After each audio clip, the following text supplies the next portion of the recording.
At last Mrs. Albright, Poppy's grandmother, spotted the bride and her bridesmaids coming through the grass. The pages squeaked with excitement and got into place. Every head turned to watch the bride as she made her way through the buttercups and stepped onto the decorated raft. The old vole, who had been asked to perform the ceremony, stood up and said in a kindly voice, "Poppy Eyebright, do you love Dusty Dogwood, and will you love him and care for him forever and ever?" Poppy vowed that she would. "Dusty Dogwood, do you love Poppy, and will you love her and look after her forever and ever?" "I will," said Dusty. Mrs. Apple blew her nose.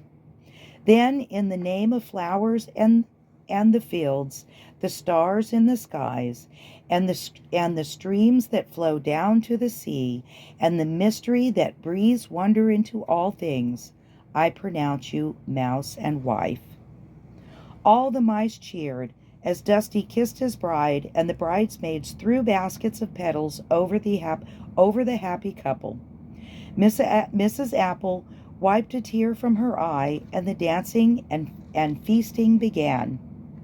First they danced, for no one could keep still, jigs, reels, and quadrilles.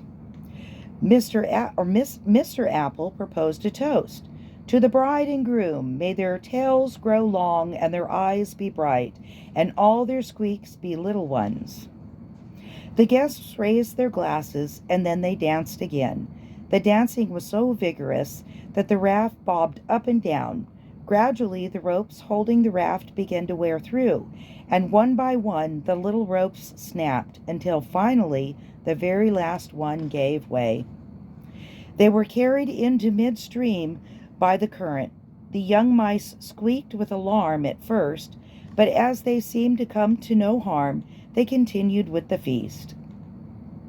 The raft floated gently past fields of buttercups and meadowsweets, and the vole, tending the fires to the pottery, came out to wave as the wedding party drifted by. Eventually, the raft was caught in a leafy clump of rushes and forget-me-nots. The ropes were made fast, and the dancing began again. At last the dusk came, golden and misty over the fields. The blue sky slowly darkened, and the mice began to think about getting home. All the food was finished up, and the pots and pans hidden in the rushes to be collected the next day. They walked back through the fields in the evening sun, looking very splendid in their wedding clothes. The old vole was taken back to his hole first, and the rest of the mice gradually made their way home to bed, exhausted but happy. And what happened to Poppy and Dusty? They slipped quietly away to the primrose woods. The primroses were over, but there, hidden amongst the long grass and ferns, wild roses and honeysuckle, were the cottage in which they had chosen to stay. It was the perfect place for a honeymoon.